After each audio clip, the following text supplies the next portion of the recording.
Thing.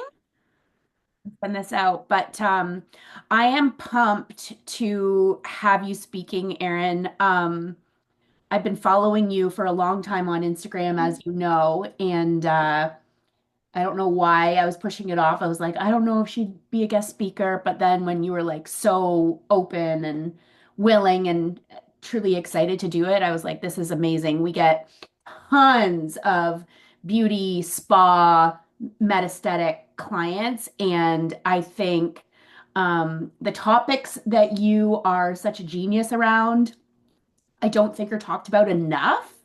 Like it's really the core of business. And so I was like, we need to get you in front of these women so they can achieve Yes. their goals. So I'm really, really excited. Most of our community join, like they follow the replay. So I'll be sending this out as per usual. But with that, I'm going to hand it over.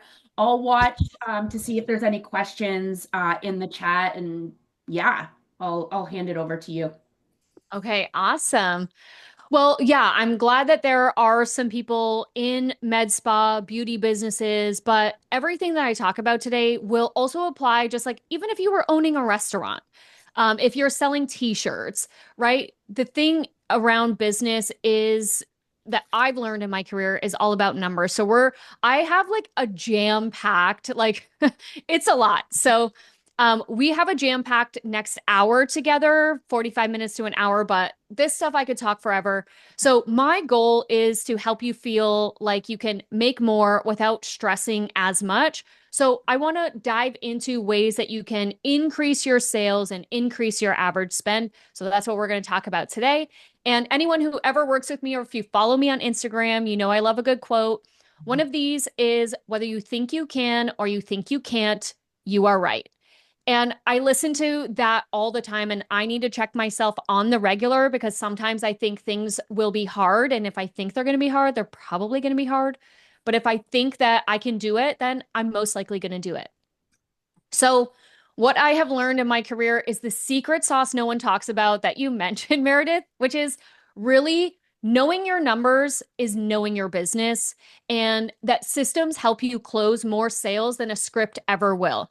I have seen so many spas and beauty businesses that focus on having a script to say the right thing when they're missing the systems that help close more sales. So, for those of you who don't know me, I'm Erin. I started out in the beauty industry as an esthetician, a laser tech. I did reception. I was a trainer, and then I became an international spa director, climbing the ladder, learning everything hands on, leading multi 7 and 8 figure spas around the world. I've been in this game for a long time, over 20 years. So I've really seen it all. And what we do is we are really helping med spas and beauty business scale their operations, turn chaos into clarity, and really focus in on the profitability for the owners so that they can grow their wealth. So we've helped already over 150 med spas transform their profitability and become more team-led machines so that the owners, you guys, can have more freedom from your business because that's what we're all here to do. So I help teach owners and providers how to actually speak the language of business, lead like a CEO, and grow without the burnout. So, we are going to talk about numbers. We're going to dive right in because this is the number one thing that people who work with us come to us for through different pain points, but essentially saying, I'm not good with numbers, right? And that looks like I don't know what I'm supposed to be looking at. I can pull a ton of reports, but I really don't know what I'm looking at. I feel like as long as I'm booked that I must be doing well and or I have an accountant or a bookkeeper so they look after the numbers. But in reality, when you don't know your numbers or you're not looking at your numbers, you're running your business blind. So you don't know what's working or what isn't working. You don't know if you're on track to meet goals or meet budget. You don't know what actions you actually need to take to make a change. And you don't actually know if you're making or losing money. So, what this really uncovers or puts us into is imposter syndrome. We then start feeling like, I don't really know what I'm doing. And we keep focusing on the one thing that is our comfort zone, which is usually being a great provider or being a great service or treatment provider instead of really stepping into being a business owner. So, running your business based on what's in your bank account doesn't actually allow you to scale. And I see this all the time. So, if that's you, trigger warning, but you can shift out of it because you can't manage what you aren't measuring. So, what we're going to dive into today is three exercises that you have to know in order to make serious money with your business. So, again, whether you're selling t shirts or you're selling beauty treatments, we have to dive into the reality of being a business owner, which is speaking the language of business, which is numbers. So, it's not the sexy stuff. But I promise once you know it and you get comfortable, it becomes really exciting because you can now see your growth through numbers. So, the three exercises I take every single client through are these three here. An operational P&L, which is very different from what an accountant or a bookkeeper does for the CRA or the IRS. Okay. So it's very different. Number two is your profit mapping, really uncovering how much profit you make per product or service that you sell. And number three is what we call our CEO dashboard. These are your daily metrics that guide your decisions inside of your business so that you can create daily strategy and micro adjust as you need to. Okay.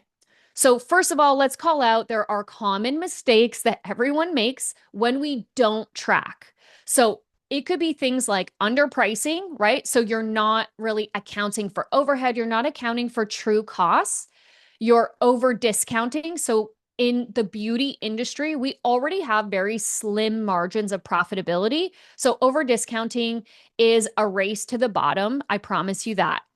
For inventory management, which means sometimes we have excess of product or expiration of product, inefficient scheduling, so not maximizing our provider's time or our open and available hours of operation, and misallocation of marketing budgets or marketing funds to low profit treatments or products instead of going to those high value or high profit treatments or products. So, I know we're looking at profit mapping first. Now, if you don't have a beauty business, still, I want you to apply this to either the service you offer or the products that you offer so that you can do your version of this exercise to uncover what your actual profit is. So, we take clients through this exercise, but please do take a screenshot. We map out their entire menu. What we're really doing here is we want to understand the final cost of the product or service and the associated cost to service that client. So for many of you guys, this might look familiar if you have a beauty business. So the example I'm using here is neuromodulators. So what we're looking at is at the various levels of treatment, what is our profit?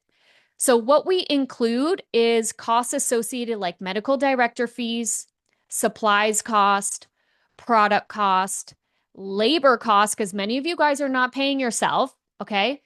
Also, other considerations to serve and do that one treatment, which might be laundry or linen.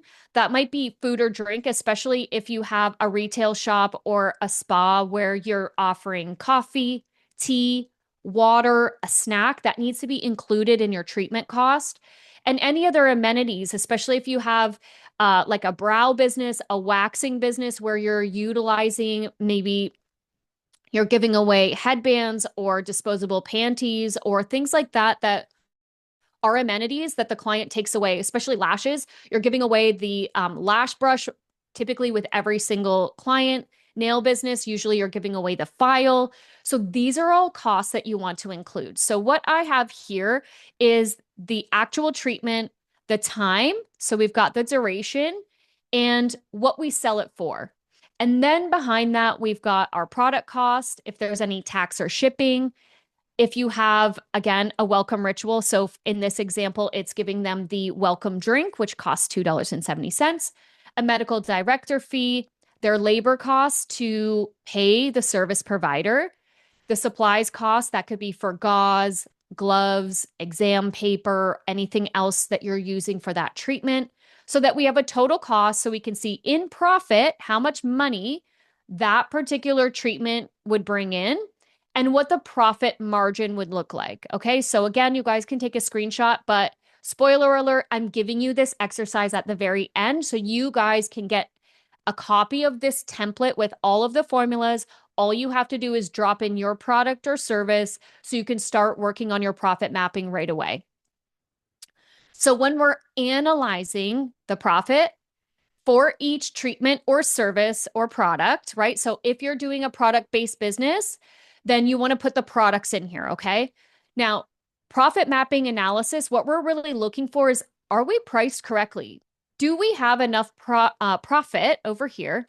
Is there enough profit that covers all of our costs and then some? Because remember, your business is an employee that needs to be paid. It gets paid through profit, okay? Is your stuff priced correctly? So I don't want you pricing just the same as everyone else or pricing because that's what someone else in your market is doing. Are you priced correctly for the service that you're offering, for the outcome that the client should be experiencing, and the value that you're giving? So, profit per treatment, again, do we make enough money to ensure we can sustain this treatment and this business?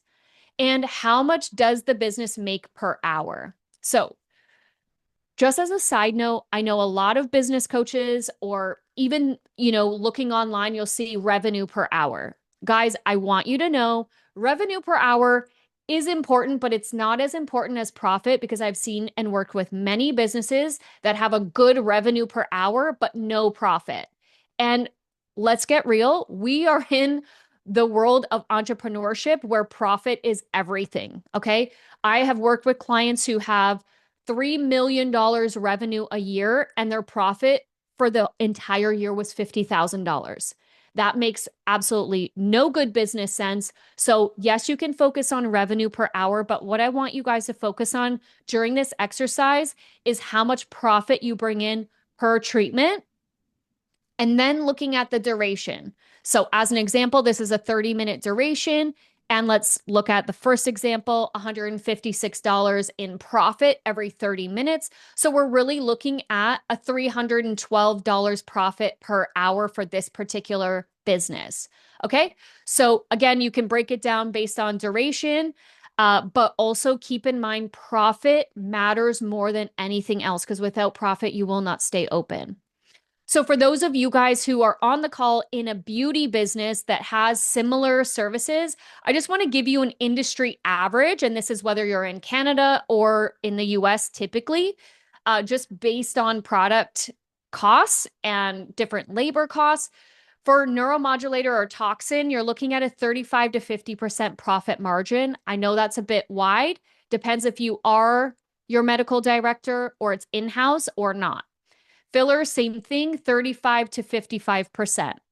Laser devices, you're looking at anywhere from a 70 to 85% profit margin. And so I mention this because if you do this exercise, or I shouldn't say if, when you do this exercise, if you're not meeting those margins, you've got work to do in terms of pricing or the back end costs that you're incurring, or possibly your compensation model. Okay. Facials, should be 65 to 75% plus. I usually see beauty businesses where their facials are only at 50% or 45%. That means you are either doing it for too long of a time, your price is incorrect, or the product you're using is too high for the price point that you're charging. Okay. Nails, 30 to 50%, massage, 20 to 35%. I know a lot of us think massage is a really easy profit margin. It is not, unless you are a solopreneur and you run the business and perform in the business and you're the only one, then that could be a higher percentage. But even then, I always want you to look at your business, whether you work in it and on it. If you are the service provider, you need to be paid as a service provider, but also you need to be paid as a business owner. Okay. So I call that left pocket, right pocket. So left pocket is your labor cost, right pocket is your profit. Okay. And Meredith, you can stop me at any time if there's questions. We're totally informal over here because I know I'm going to cover a lot and you guys are probably going to watch this 3 times over and go, oh my God, my head's spinning. But I do this all day, every day. So I know for me, this is easy stuff, but for you guys, it might be an intro. So no question is a silly question. All right. So why is profit mapping crucial? Here's why. So many owners base their price on competitors. They base on what they think the client can afford, or they just go, you know what, I feel like that's the right price. This is not hard data, which means we're guessing our way to profitability, which most of the time we guess wrong because most of us have not run multiple businesses and it's our first rodeo. So we have to actually figure out the hard data to know for sure that we're priced correctly. Another reason why this is critical is because without understanding our true costs, we truly risk undervaluing what we sell. And that leads to even more slim margins or burnout, right? That's like you're so booked, you're totally booked, your books are full, but your bank account is empty. That's how we end up getting burnt out because we're seeing at volume so many clients or customers, but we're not really making money. Okay.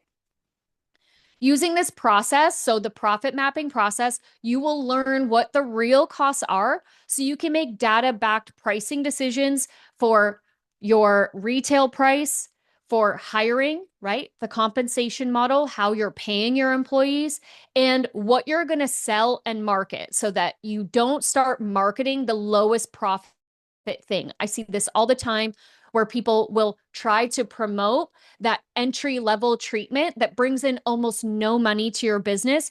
You're getting fully booked with things that bring in very little profit, but not focusing on the things that could really bring in a lot of profit. Okay. And common pitfalls when you're not tracking means revenue blindness. You're busy, but not profitable. You're missing seasonal trends that could really give you a better strategy so you can promote the things that make you money. You're not able to effectively train your staff on upselling because you're so busy just trying to like get through the volume of business you already have. Poor inventory management, right? When we're not tracking inventory, we could lose money. Things expire. We don't understand the trends and patterns of buying. So we either overbuy or we underbuy and always feel like we're chasing our tail. Ineffective marketing, meaning we are spending marketing dollars on the thing that doesn't bring in the highest value, but keeps you booked, but not banked. Okay. So if anyone saw a couple weeks ago, I did a free workshop on staying booked and banked, especially in the low season. If that's something you want, message me after. I'll totally give that to you. But when we do this exercise, what it really starts to tell us is one, where the money really comes from, and two, what we should be marketing versus what we are marketing.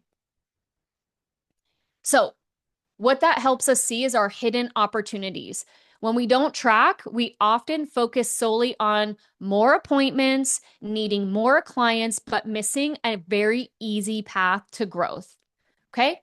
So, number one is your profit mapping exercise to understand your profitability and the cost, the true cost to serve every single client or customer that you have.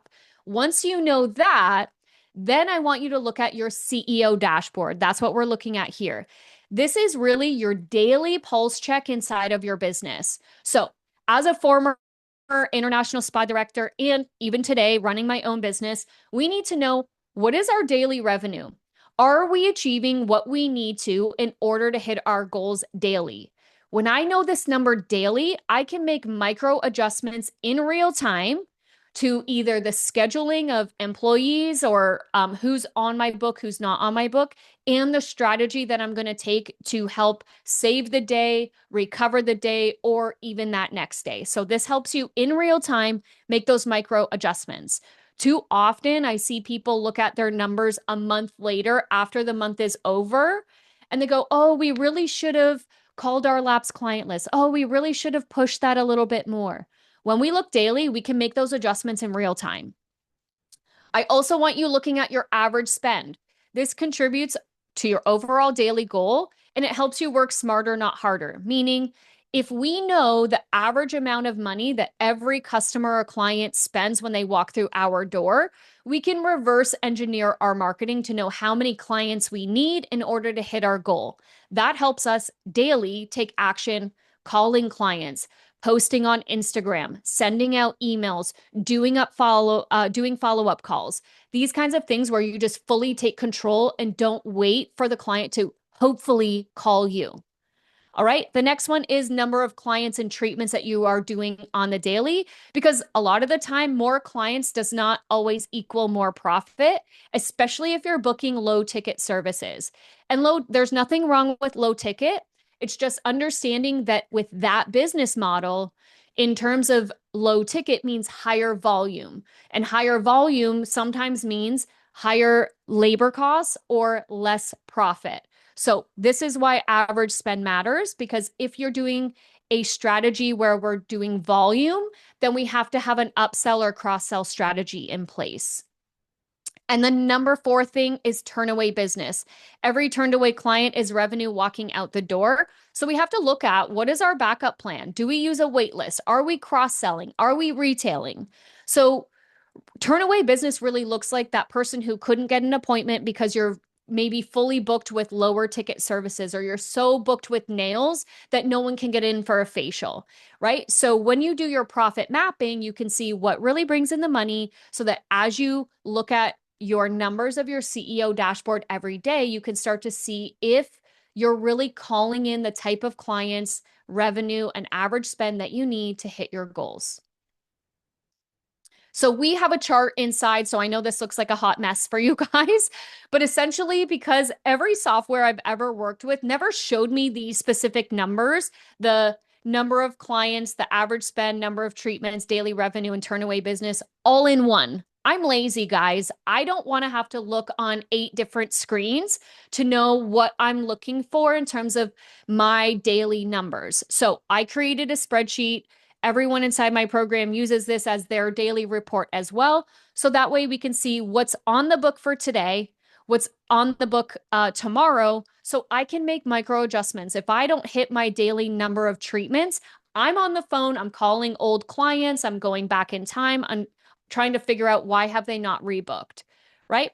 I'm looking at my average spend over here to see if it's meeting or matching what I need in terms of my daily goal, so that, as an example, if my goal was $300 and you guys can see here, this says 271, I'm saying to my entire team, hey, everyone upsell the cleanser, upsell, a moisturizer. There's an additional $30. That's going to get me my $300, right? So again, it's not always that we're going to close the sale, but it's our intention of daily actions that will help us get closer to that goal. So in this spreadsheet, we call out those specific CEO dashboard numbers.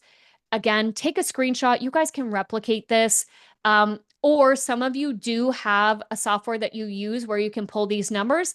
These are the numbers that you want to be looking at every single day so that you can make your strategy day by day or adjust as needed. So on top of your CEO dashboard daily, I want you to look at monthly things as well. So these are 5 more things I want you to be looking at as the CEO of your business. So it doesn't matter if you're the lead provider and CEO, you have to put on your CEO hat every month. So on top of those daily, which was number of clients, average spend, number of treatments, daily revenue, and turn away business, on a monthly basis, I want you guys to be looking at your overall utilization, and you can break that down to provider. If you've got several different therapists, beauty technicians, esthetician, massage therapist, lash techs, it doesn't matter. We want to see what is their utilization, meaning how booked were they as an individual provider. We want to look at our average retail spend. So on average, what does the average client spend on retail? That's low-hanging fruit. You can easily dial that up just by offering the conversation of retail. Also, the average treatment spend, to know, on average, do people come in and buy our low ticket service or do they buy our high ticket service? So that helps you strategize to get them to start spending more with you. Your retention rate. This feels like an obvious one, but we want to understand how often are people that we either marketed as new clients to come in, did they come back? The clients that we do have, did they come back? Okay. And new clients, how many new clients are we calling in? So again, you guys are working with Meredith. And part of this is how many new clients were we able to bring in through our website, through SEO, through everything that we're working on with her. And when you bring those new clients in, is your team, you or your team, able to get them to come back? Okay. So it's not just about funneling new clients in, it's about keeping them. Okay. So just to give you an example of what a difference knowing your average spend can make. So understanding your average spend. So these are small increases that will make a big difference over the course of a month and over the course of a year. So let's just say that your current scenario is an average spend of $200. The average customer or client comes in, they spend $200, and you've got 10 clients daily. So that gives you $2,000 in revenue. But what if you upgraded a mask, a lip balm, a retail product just by $10? So now our average spend is 210 and we have the same amount of clients, but we're making more money at $2,100 just by upgrading, cross-selling, retailing, or getting someone to say yes to a better, higher level service. So over the course of a month, instead of getting 44,000, you would get 46,000. And over the course of a year, it's $26,000 more just by being brave enough to have the conversation of saying, you know what, because you booked this particular treatment today, most of the clients who book this treatment also get the upgraded peel. It's an extra $10. Did you want to go ahead and do what most people do? Or even on the way out, because we did XYZ treatment today, most of our clients who do that take this home so that they can extend the results at home. It's an extra $10. Now, it doesn't mean you're a bad service provider if they say no. You might not have positioned enough value for them to say yes. So a lot of the time, the no is not personal. It's just they didn't understand the value. So your goal is to always present something that gives them a better result or more value for what they're coming in for. Okay. But these little incremental increases really do add up. So for those of you on the call who have several providers, forget about $10. That's $10 per client, right? And if you've got 6, 7, 8 providers, that's now $80 per client per hour. That's a lot more than $26,000 at the end of the year. So these small increases, again, first, you have to know what your average spend is in order to know what you can upgrade to. Okay. So now we're going to move into decoding the money map. One of my absolute favorite exercises. I just got off a coaching call for the first time with a new client where we went through their first P&L. So your P&L is your profit and loss statement. And it's a simple formula. It's revenue minus expenses equals profit. So that's the simplistic version of it, is your revenue minus your expenses equals profit. So I want you to think about your P&L, your profit and loss statement, like your body. Your revenue is the oxygen and nutrients coming in. Your expenses are what your body consumes to function, and your profit is the energy that's left over for growth and resilience. Okay. So if you don't feed yourself, if you're not breathing air, you're not able to continue to move on planet Earth. Okay. Think about your business in the same way. If we're not bringing in revenue, if we are not understanding expenses, we don't know if we have anything left to keep going. Okay. So I don't want you guys to treat your business like a hobby. Treat your business like a true business. So again, you can take a screenshot, guys. This is a snapshot of the P&L exercise we do with clients. So this is a snapshot of a 1 month, what it looks like, the different revenue lines. So what we include is revenue. We include labor cost. We include the expenses. So that's cost of goods sold, our variable expenses, and our fixed expenses, and the profit. Okay. So what you need in order to do this exercise is you need your monthly sales by service category. So if you're running a beauty business, this does not mean we're running a line for every service. It's categories. So a traditional spa or med spa might have injectables, lights and laser, skin treatments, body treatments, and retail. Like that's a simplistic version. If you're a traditional day spa, you might have massage, body treatment, nails, hair, aesthetics. So under aesthetics, that might be lashes and waxing.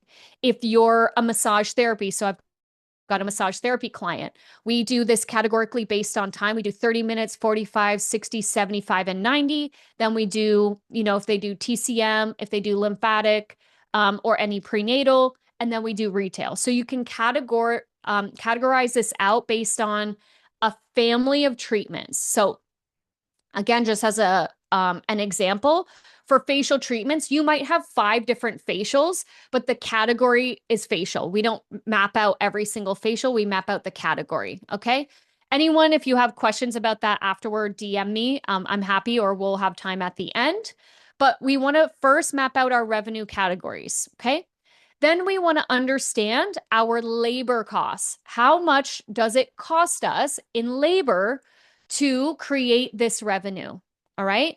Because many mistakes are made through labor and not so great compensation models, but labor is something that you're totally in control of and can turn around very easily. Now, in the bottom half is all the other expenses. So that'll be like your overhead costs, your office stationery supplies, entertainment or meals or travel. Maybe it's your website, your social media, marketing, hosting, training and education if you're taking seminars or you're doing coaching, any licenses or permits, business fees, things like banking fees that you pay, your professional product for treatment, your professional supplies for treatment. That's also cost of goods sold, equipment, contracts, and leases. All of these things need to be mapped out so you can see in that particular month, how much is it costing me to create this revenue? Okay. So we're just doing the highlighted version. I know I'm saying a lot. I don't expect you to get this in one go, but the point of today is to uncover, or at least bring to your awareness, these are the numbers that we really need to be looking at in order to take full control of our business, step out of imposter syndrome. As uncomfortable as it can be dealing with these numbers, this is what we do in my program, is to teach you how to be totally fluent in this. Because honestly, guys, I failed math in high school. I was told not to take math ever again because my grade 12 teacher was like, fine, I'll pass you. But honestly, Erin, you should never do math again. I do math all day long. I'm not good at quick math. I use a calculator, but I just know how to analyze numbers now. So if I can do it, you guys can do it too. All right.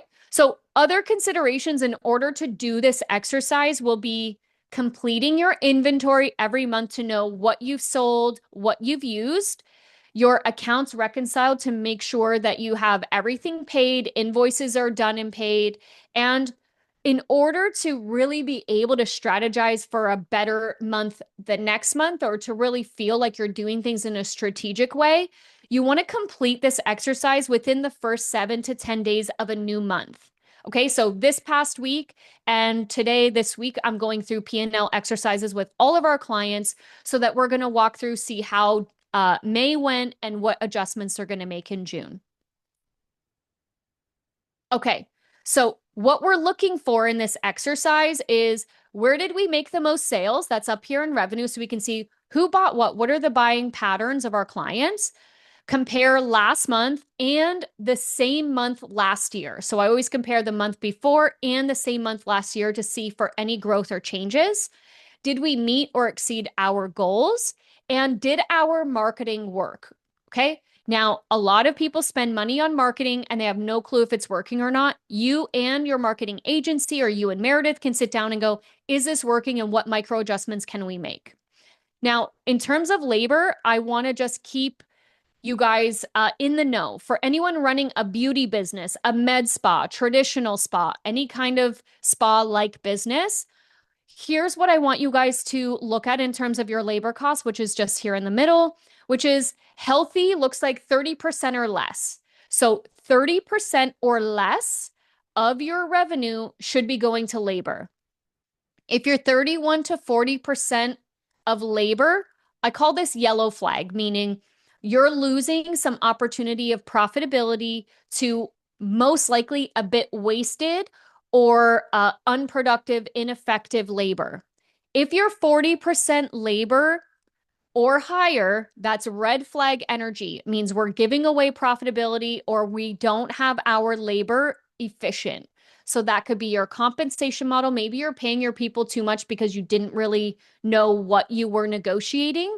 Or there's people in your business that are banking hours, but they're not productive. All right. So take a look at that because two of the major costs you can control in your business is labor and marketing. Okay. All right. So I want you to think of that P&L, that profit and loss statement, as the GPS of your business. So the power that it holds is not just for taxes. Okay. So the P&L that your accountant is doing is to help you with taxes, right? So they can't help you look at your average spend. They can't help you decide whether you should buy a laser or not. They can't help you decide if you should market your nail services over your facials. The point of the P&L that your accountant or your bookkeeper does for you is really to help you pay your taxes, get right with the CRA, get right with IRS, okay?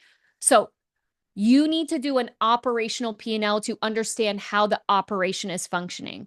Okay, so operational P&L drives decisions.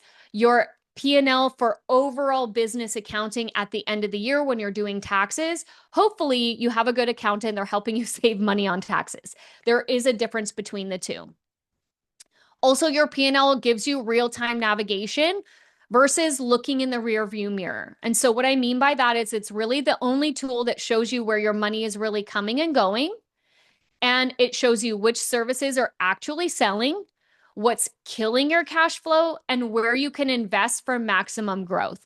So in my program, that's what we really dive into in the P&L module. I mean, that's like one area out of all of them, so that we can really make better strategic business decisions and get you understanding what to look at to know what levers to pull in order to create more profitability for your business. So now we're done those three exercises. So again, just to recap, we're doing profit mapping, your CEO dashboard, and your P&L. Those are three numbers exercises every business owner must do. And if you've never done it before, do not give it away to someone else and go, oh, it's not my thing. I'm just going to pay someone to do it. You still have to be the visionary behind your business, and you can't create and lay out a vision moving forward if it's not making any money, because your business will go under before your vision comes to life. All right. Now we're going to jump into the 4S's. So the 4S's are what give your business predictable revenue. And that's what we all want so that we can go sip margaritas on a beach or sip a non-alcoholic margarita on a beach so that we can have our business make money for us. All right. So optimizing your operation, the 4S's are sales, systems, standards, and structure. Okay. I promise you, business gets to be simple. It's not always easy, but it can be very simple. So let's start with sales and systems. Again, I always say systems help you close more sales than a script ever will. Sales culture starts at the top. If you are the owner and lead provider, or if you're the owner, or if you're the manager, if you are hesitating to sell, your team will hesitate. If you lack confidence in the pricing, your team will second guess themselves when they're talking about pricing. If you don't make sales a priority, your team won't either. Okay. So, first, as a leader and owner of a business, take accountability. Is the bottleneck you? A lot of the time it is. This happened to me in my own business. It's like we think we know everything or we don't lean in, but we want our team to do it. You have to lead by example. So, your business is a reflection of the environment you create. So if you don't make it a priority, neither will your team. If your sales feel like an afterthought, they will be treated that way. If your clients aren't guided towards solutions, they'll walk away without buying. So you have to lean all the way in, get all the way behind what it is that you offer, get all the way behind your pricing, all the way behind your programming.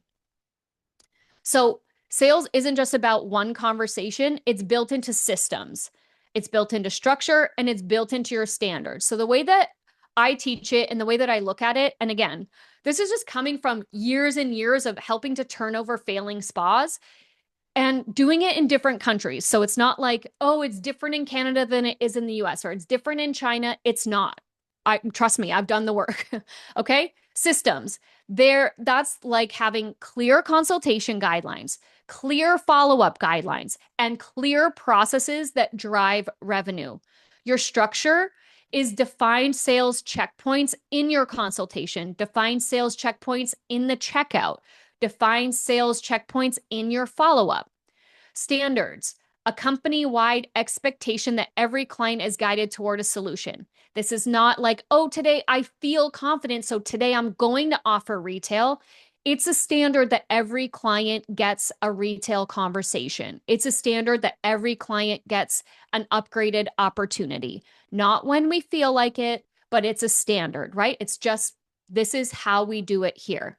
All right. So I want you to think about your business similarly, like I use this example a lot. I always think about fast food. I feel like fast food does this really well. They offer you upgrades all the time. So, for those of you in Canada, I don't know if you remember this, but do you remember when Tim Hortons put out the Smile cookies? Every single person who ordered a cup of coffee got offered a Smile cookie, right? Would you like to have a Smile cookie for an extra dollar? Now, just think about that. If they never asked, but they had a sign that said Smile cookies for a dollar, how many sales do you think that they would make just off of the sign versus the person then asking? So I want you to think about your business and the checkpoints, those sales checkpoints where you're talking. So it's not about closing the sales, about how many times are we actually talking about the thing that the client needs to get their optimal outcome. Do not wait for the client to ask you. And so similarly, if you're selling, if you've got e-commerce, right? Setting up your systems to have, because you bought this is something, here's an add-on that most of our clients who bought this get that. Amazon does this in such an amazing way as well. So think about the standards that you have, right? Because your standards are, we do it in every consultation, every treatment, every follow-up. Our structure is, this is the checkpoint process that we follow in our check-in, our check-out, during our treatments, after we have a consultation. And our system is the guideline of how we execute that.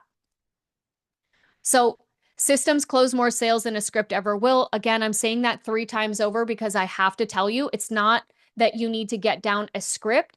It's that you have to have a system in place.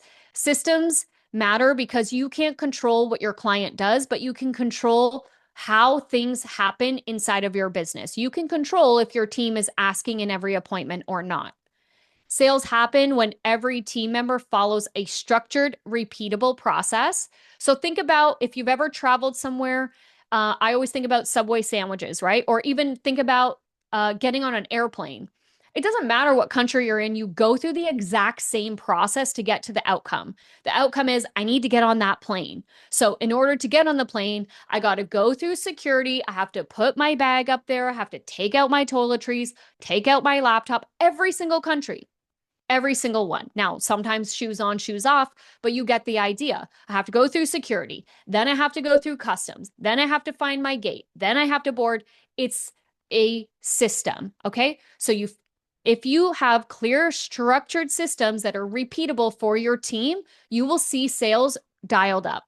A strong system ensures every opportunity to serve and sell is maximized. So then it's looking at every checkpoint within that process, interacting with your customer or client. Where's our opportunity to talk about retail, talk about a referral, talk about a review, talk about rebooking, talk about an upgrade, talk about next steps. If you wait for the client to ask you, you're going to be waiting forever. Clients don't ask for upgrades they don't know about, and clients won't ask for product they don't know about. You're the expert, lean in. Okay, so we talked about systems and sales. Now I want you to understand the systems that drive sales. So you will drive sales through your marketing, right? So that's attracting and pre-selling, not selling, but pre-selling clients. Consultation, this is where you're going to convert interest into committed clients. Internal processes, so that's your check-in, your checkout, during the appointment, your after. Ensure every touch point drives sales. And your follow-up, capturing lost sales and increasing retention. So I don't want you guys to get the wrong impression. I'm not like a sales driving like master. What we're looking for is the opportunity to help the client get the product or service that they need to get the optimal outcome. So, using our moral compass, using a good ethic guide, we're not selling things the client doesn't need, but what we're doing is looking for the systems we need to put in place that help during our marketing, during our consults, during when they're interacting with us inside the clinic, and even after they've left. What are the systems we can put in place to ensure that these people do not fall through the cracks and we help them get what they really need? With systems in place, sales happen naturally and your team is set up for success. If you just rely on your team to hopefully execute the script you gave them, I promise you sales will not happen. So, marketing is a system, not a one-time action. I'm sure Meredith agrees with this. It is a system to consistently attract new clients and increase your average spend. So use lead magnets to build and nurture high quality email lists. Leverage your email sequences to turn leads into paying clients. So what I think that we are not so great at is creating lead magnets and nurture sequences. I think we need to really work on that as an industry, because there are other industries that just crush because they operate in a way that really gets the person to opt in, and then we nurture them. So many of us get like really upset, or we take it personally if a client says no on the first time. It's like we have to nurture them. Use social media strategically to sell the solution before they even book. This is not just education.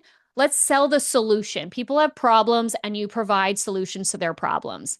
Plan and track all of your marketing actions to ensure consistency, but also ROI and outcomes. Okay. During your consultation, it isn't about selling a service. It's about helping the client say yes to solving the problem they came to you for. All right. So if you're not asking questions about the problems that they have and you're just focused in on getting them in for a treatment, you've missed the mark. Okay. The consultation framework that we teach is we gather, obviously, their contact information. We go through a goal discovery. Why are they really here? We have to understand their medical history, of course, but also their current routines and treatment history. What have you done and what are you doing? So that we can understand where the gap is between their goal and what they're doing. We have to understand their lifestyle to make sure that what we actually provide to them as the solution fits their lifestyle, not their budget, but we can fit in their lifestyle, and that we really discuss treatment timeline and next steps. That's where we get their commitment and their realistic understanding of what the outcome will actually take in terms of commitment and timeline. So guys, take a screenshot, especially post consultation, or even if you've been in the DMs with people, you're exchanging email, follow this framework for a follow-up. It's so important, and we drop the ball a lot in terms of the follow-up process with our clients. So if you've had a consultation on the same day, the provider should send a thank you and a recap. If you have a really great marketing, CRM, or some kind of back-end system, you can set this up as an automation. Okay, that's a high priority. Show your clients you acknowledge and value them. 48 to 72 hours later, maybe a coordinator or front desk person, you can send a value add follow-up like, hey, name, I know you were thinking about doing that facial. Here's some more information. I thought of you when I read this article. Let me know if you are ready to move forward. I'm here to support you. 5 to 7 days later, we want the provider to send a check-in, call, text, email. Hey, name, we talked about this a week ago. I know you said you had to think about it. Just wanted to see if there's any more questions I can answer, or what you're really, thinking about, or what are you focused in on, as maybe it's a gap in the information I gave you. I want to be able to close that gap and help you get what you're looking for. Day 14, whether that's a team lead, maybe a coordinator, final outreach in your follow-up sequence where we're saying, hey, are you still interested in fixing X problem? Or did you still want to move forward with that? Or did you need anything else from me in order to make a decision to move forward? After the 14-day, they go into your monthly marketing circuit, right? Maybe they go back into your nurture sequence. Okay.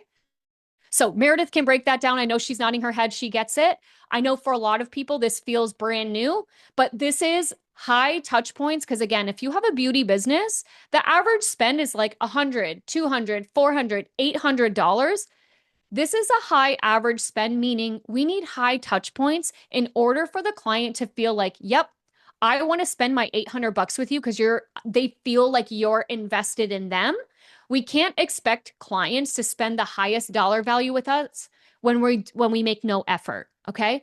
So everything is going to be a reflection of effort. Your internal process. Sales don't just happen, they're created through consistent internal processes. So, what I mean by that is every team member should play a role in increasing sales from check in to check out. Your front desk, if you have spa attendants, your providers, everyone needs to make sure that they understand the system in place and that they step all the way in. Clients don't ask for what they don't know about. So don't assume that the client knows your menu inside and out. Offer solutions, offer complementary or cross promoting things that help them get the solution that they're looking for. A structured approach to upselling, cross-selling, and retail recommendations. And so by structured approach, what I mean is telling your team or creating a system of when do we talk about retail? When do we talk about upgrading? At what point in, let's say they came in for laser hair removal, do we only wait until treatment number 8 to then talk about what's next? Or do we talk about it on treatment number 5 so we can warm them up, right? Creating a structured approach so that your team can follow through upsell, cross-sell, and retail. So sales generating activities, this is the lowest hanging fruit inside of your business. I teach this all the time, and I'm going to be posting a story on this after we hang up. If you want more sales, you need to do more sales generating activities. Sales don't happen by accident. It's the result of consistent intentional actions. So sales generating activities are the intentional behaviors you're focused in on every single day, right? Because we can't control who opens their wallet or who shows up, but we can control every person that's in front of me, or the actions that I take will help me move closer toward my goal or not. High performing spas integrate sales generating activities into their daily, weekly, and monthly operations. That's just how it is. You want to be an elite player in this industry, you have to lean in. Don't wait for your clients to do it for you. Take control. So I'm going to call out here and take a screenshot. Daily sales generating activities you're going to do daily. Pre-appointment upselling, that's calling the client who's having a treatment on Friday and saying, hey, Erin has an available, Erin just had a cancellation right after your facial. I see that it's your 4th treatment. Did you want to go ahead and book the chemical peel in with that so that we can carve out the time? Give them some time to think about the upgrade, right? Call them ahead of time and say, we've had someone cancel just behind. Did you want to, again, if you have a massage business, do you want to upgrade to a 75-minute instead of the 60? We've now got time. Now, you can also tell a white lie. Maybe you had open availability. Position it as we had an available spot open up. Not untrue, right? So think about your pre-appointment upselling. In treatment recommendations, where are they? What is their history? Are you doing the same treatment over and over and over again? What is the next best thing that they could benefit from as you move through their treatment program? Social media or inbound inquiries, engagement every single day. When someone makes a comment, likes your post, starts following you, that's an opportunity to engage with people. Hey, name, thanks so much for following us today. Was there anything particular that caught your eye on our page? Just open a conversation, acknowledge people, right? If someone says, love this, and you've posted something about a facial or an outcome that you get, that's someone saying yes to your treatment, okay? Reach back out. Don't just say, thanks, girl. It's like, oh, what about that treatment caught your eye? Have you had this treatment done before? Start opening the conversation and then move it into the DMs and then have the conversation in the DMs. Have you had this done before? What were you thinking of doing? Right? So that you can start to get the conversation going, get them eventually into a consultation. Retail conversations. This is the lowest hanging fruit everyone has. Most providers or even on checkout, we don't ask clients about retail. What are you using at home? What are you doing in between treatments? Are you using an SPF? If you don't know where to start, it's June. Just ask people, are you using an SPF? Oh, no, no, no, I don't use that. It's your opportunity. Just educate. The more conversations, so notice that I say retail conversations, not retail sales.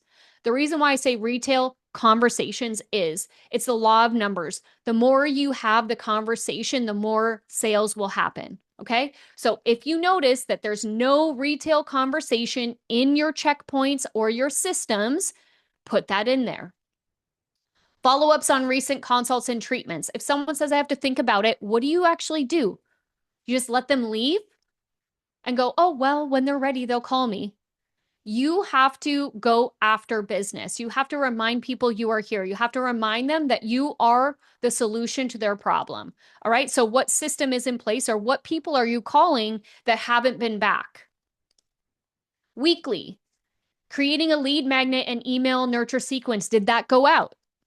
Content that positions to sell, look at the content weekly that you are putting out. If you want more filler, more neuromodulator sales, are you actually talking about it, or are you just educating? And there's a difference between, did you know that neuromodulators help with fine lines and wrinkling, versus, are you someone who spends hours in the mirror because your kid told you you look mad and tired? This is for you. You're not going to want to miss this, right? Target people very specifically with content that positions to sell. Reaching back out to VIPs or high spenders. Where did they go if you haven't seen them for a while? Is this in place weekly where you have a list of maybe lapsed clients that you should be reaching back out to? People have busy lives and they forget. Don't worry, you're not going to, you're not going to piss people off. The thing is, you have to remind them that you're there. Everyone's busy. Team sales check in. Are you actually discussing retail performance, treatment performance, and overall revenue performance? And are you discussing what the goals are for your team each week so that they know what to focus on in their treatments with their clients? Monthly, marketing and sales calendar planning. This is not a retroactive thing. You want to be proactive. Put a marketing and sales meeting on your calendar for every single month. Don't wait, because your competitors will beat you if they've already got this mapped out and ready to execute while you're trying to figure out what your promo is. What's coming up? Father's Day. It's Sunday. If you haven't thought about it, you're behind, right? That's what I mean by looking at what are the dates that I need to have things set out for. That's what a CEO does. Lapse client reactivation, looking at who hasn't been back. Retail and membership promotions. How many memberships do we want to sell, and how are we going to do that? Your Google business page. Have you gone through all of the reviews? Have you updated it? Are your hours accurate? Have you responded with SEO in mind to all of the reviews? Don't just write thanks. I tell this story. I had a review that I wrote and I put in the best SEO answer because I understand the whole thing with Google reviews. And I wrote, my massage with XYZ therapist did a deep tissue sports massage for my back pain. Now I'm relieved. It was 5-star. I put all of these things in there. You want to know what that clinic responded with? Thanks, Erin. I was like, my jaw hit the floor. You want to know why? Because I now, when someone writes a review, you get an update of how many people see your review. Over 1,000 people saw that review. And imagine, and you know this, Meredith, it could have been 2,000 people if they would have responded and said, I'm so happy that you loved your therapeutic deep tissue massage with XYZ therapist that helped with your back pain. I'm so happy you felt you got 5-star service. That would have doubled the reach of that review. So take it from me. Do not respond, thanks so much. You have to think about, if you're not spending money on Google Ads, how are you getting your Google page going up? How are you optimizing so more eyeballs see that your business is a top choice? Okay. Your follow-up and prevent drop-off process. Clients don't always take the next step. Follow-up is key to securing more sales. So without a structured follow-up system, honestly, you guys are losing revenue, which means you're losing profit. But what that means is also the clients aren't getting the solutions that they need. So a client leaving without a rebooking is lost revenue. A new lead never receiving a follow-up communication is a missed sale. A high spender not reminded to repurchase is profit slipping out of your hands. So the 3 R's in action that I teach to all of my clients. And I'm going to speed through it because I realized, look, we're already at 1 o'clock. It's already an hour in. 3 R's philosophy: reviews, referrals, rebookings. So build your reputation and attract new clients, turn happy clients into your best marketers, and ensure they return for consistent results. I tell all of my clients, choose 2 of the 3 R's for every single client. Rebooking should always be one. And then you choose, ask for a referral, ask for a review. If you don't ask, you don't get. So this is a challenge.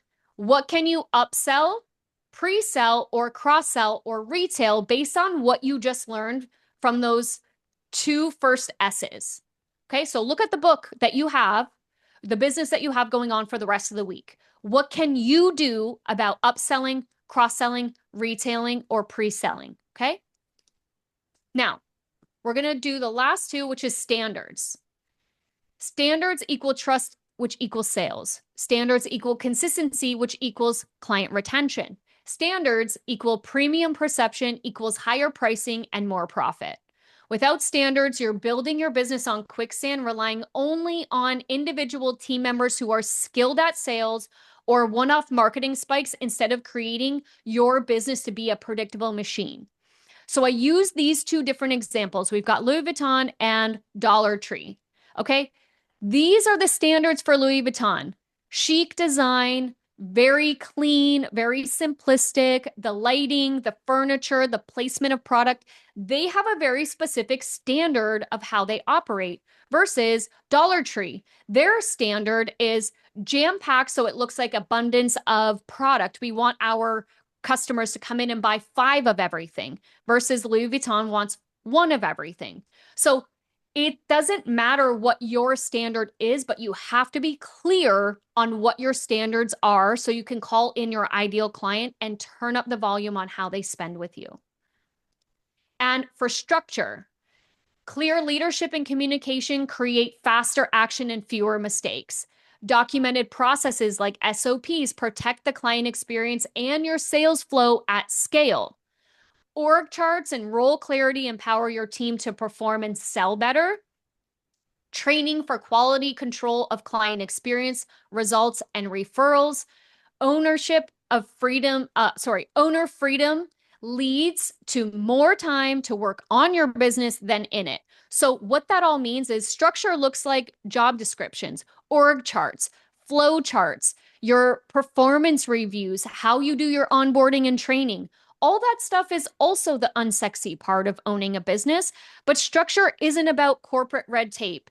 It's the skeleton that leads your spa to grow the muscle it needs to move faster and sell more without falling apart. So when you call things out in a clear, structured way, you have processes that are clear and structured. Your organization, your communication, your training, it allows you as the owner to slowly, through structure, create freedom that you need to work on your business to scale it and grow it so you're not stuck doing the low-hanging fruit stuff. Okay? So as you can see, there's more to building a profitable aesthetic business or any kind of business than just the talent you started with. So I show you how to master your financials, run your operation, create clear systems and structure so that you can create more time freedom and money freedom. So for those of you who want to do the profit mapping exercise, you can go ahead and screenshot this or scan the QR code. This will help you to uncover the profit behind every treatment that you're offering. Or again, if you're doing e-commerce, do this exercise so you can see what profit you're really bringing in. For those of you who want more sales fast, we have a hidden sales mini course. You can go ahead and scan this or screenshot this. It's $375 and it should actually get you an ROI within the first 24 hours. I teach this to all of my clients. And for the action takers who's like, I loved this and I realize I need more help, you can grab a time with someone on my team so we can help see what are the biggest levers you can start pulling right now inside of your business. So that's a totally complimentary call. You can scan the QR code or take a screenshot and grab a call with us so we can see what can you work on that brings you more profit right away. So, guys, I want to thank you for the full hour and 5 minutes of your attention. Because if you want more fun, funds, and freedom, I'm here to help. I am on all the socials at the Spa Business Coach. I keep it simple: YouTube, Instagram, TikTok, whatever. I'm on there at the Spa Business Coach. Or you can send me an email or DM me, Erin at the spabusinesscoach.com. Holy F, Erin. You just that I felt like that was like a master's in 1 hour. I'm gonna boost your ego right now, so be prepared if that makes you uncomfortable. But I literally just took like 4 notes. I'm somebody who like when somebody says something that like really resonates, like I have to write it down. And I have 4 pages of Oh, that. wow. Okay. My mind Awesome. is going like a mile a minute on opportunity. And so I just want to thank you. Like that was educational, but also like so inspiring. And like I just want to hit the ground running. Love I want that. to respect people's time, but they can hop off. But I have one question, but I want to make sure if somebody else has questions, they can ask. You got some kudos in the chat too. Oh, thank you. Yeah. My goal is always like, listen, if you ever work with me or not, I don't really care. I want you to feel empowered to know that like anything is possible inside of your business, but you have to like the thing that you avoid will control you, right? So if you avoid numbers, it is that like that heavy weight on the back of your shoulders. If you don't want to lean all the way into being, asking for your true value, putting up the price point that you really know you deserve, like that is a thing that's going to sit on your back like a ton of bricks. So just face it. And actually, most of the time, like anything, our fears are way worse in our head than they are in real life. And who cares? Even if you do fail, fail fast, fail often so you can get to success quicker. 100%. I couldn't agree with you more. Like my saying is like just move the needle, right? Yeah. Like Yep. you'll learn from those quote failures anyways, right? More Yeah. so than 100%. if you're just like constant luck and not Yeah. facing that adversity, right? So, um and this question is definitely like I can see who's on here. A lot of us who are still left on the call are kind of like online service-based businesses. We're not actually would there be anything, any advice or tweaks that you would have done had I said, hey, your audience are online service kind of coaching, marketing type businesses? Um, I feel like the answer would be no, but because we don't have clients that we're seeing like every single day trying to do a sale per se. It's larger But you ticket. do. We But do, you but not but like you do. in Yeah. person, like retail kind of thing, right? Right. So digitally, like in person or virtual. So I don't see anyone in person Yeah. either. I have an online business. And so it's still like you still have to know specific metrics of your business. So for you guys, you still need to know how many clients do we have or do we need? Yeah. How many of a particular service or digital product did we sell? What is our best seller? What is our margin on that product? Um, even when we look at the average spend of a client, the lifetime value of a client, these are still metrics that you need to know in order to understand what we should be marketing. So, Hmm. as an example, and I'll just give you an example of my business, totally Yeah. transparent. I have my accelerator program and I have VIPs. Now we have a low ticket. We've got our Yeah. sales mini course, which is really, in all honesty, something that we had phenomenal results with. And I've released it as a very first low ticket offer that we do.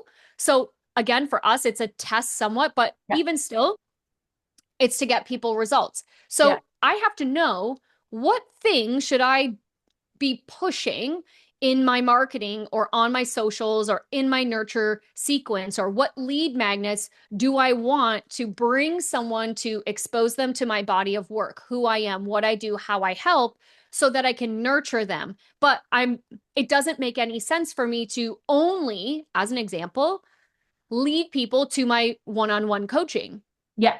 because that for me is not as scalable as something else. Or if I look at profit margins, well, what's the easiest low hanging fruit? Well, that would be our sales mini course because it's already done and dusted. All the automations are there. The client moves through on their own. So it costs me no time. So the Right. profit margin on that is high, right? So Yeah. if I don't understand the metrics and KPIs that make my business grow, then I really am marketing completely blind, Right. right? And so then what we want to do is uncover the numbers. Then we want to go, okay, what's our marketing strategy? And strategy means we have to look at what is our, before, like our pre-sell, our upsell, our follow-up processes. We have to know what automations are in place, what lead magnets, what nurture sequence, and be measuring it to make sure did that did that lead magnet bring in people or no? And if not, how fast can we fix that and try something different? Right. Yeah. So I essentially it would be the same. Yeah. And would you say looking at your numbers daily still would make sense? Okay. Yeah, so let's just say like for a business like yours, right? So let's just take one part of your business, let's say website design, okay? Sure. Yep. Well, you're maybe not getting new projects every single day, but Right. maybe you're looking at it on a weekly basis. Yes. And I would also be looking at, okay, who have been clients of ours for a long time? What other ways can we help them grow and scale beyond just that? How do we optimize us working with them to get them better results, but also like it increases, right? So after a certain time, what you want to do is what we do is we do a client roadmap of like, okay, if they start as an example with a website, Yeah. how long before we then introduce them to, okay, we're going to work on your website? Because sometimes I know the whole pitch will be website, SEO, marketing, emails, all the things, right? Yep. But maybe they're starting with website and then what is the delivery system of how we work with them and when are we going to start to ascend them into the next part at what Right. point, right? So again, you still have to look at your processes and your systems to make sure it makes sense for the team that you have. So it kind of like all feeds back into each other, which Yeah. is why I start with numbers because numbers just show us what is selling or isn't selling. So then I can make tweaks faster Yep. and then I can make tweaks to my team and my systems and my structure faster. So then when I make those tweaks, I can see now has that imprinted on the way that we sell. Yes. Okay. I love it. I'm some getting better with numbers, but I definitely have some homework after this. Which is Yeah, great. it I will be like that. important, right? Because even if Yeah. you look at, again, one offer that you have, let's say it's website building, well, you want to see, okay, this is what we're charging the client, but what does it really cost us? Right. Because it's not like, right? And we have to look at what are all of the true costs Yeah. from hosting platform, like, monthly fees to labor fees. How much time does that take so Yeah. that we can see, even if something's highly profitable, but if it takes it a lot of time, is that scalable? Right. Right. So this is where numbers isn't just about dollars and cents. It's like the strategic placement of time and Mm. effort and team and marketing so that we really understand what we should be driving. Yeah. Totally. Yeah, okay. Hoping for a replay. Yeah. Replay gets sent out to Yes. everyone. Well, are you able to send me the presentation to include or Yes. yeah? Yep. Okay, perfect. Um everyone's just saying like we've got a ton of work to do on all of this.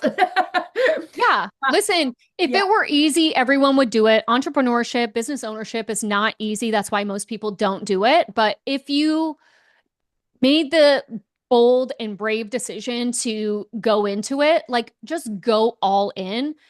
I mean, like I have seen so many people transform from, doing 5K months to 50K months to 100K months, and now they have multi-million dollar businesses. And it just really starts with what am I willing to sacrifice and what am I willing to commit to, regardless of how I feel or the motivation I have or don't have. It's those like daily inputs. Like I just go back to what am I doing every single day to move the needle? Yep. The reps, right? Yep, Yep. Yeah. 100%. Love it. We're cut from the same cloth, that's for sure. Yes, Uh, all right. I will be sending out the replay as per usual.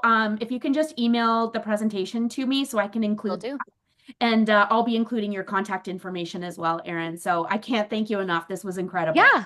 Yeah. All right. Absolutely. Thank you guys for having Yep. me. If you have any questions, reach out. I hope you got some value and good luck to everyone. I'd love to have a conversation or a chat in the future. If not, just keep going after your dream. Don't give up. Thanks, Erin. Bye. Bye.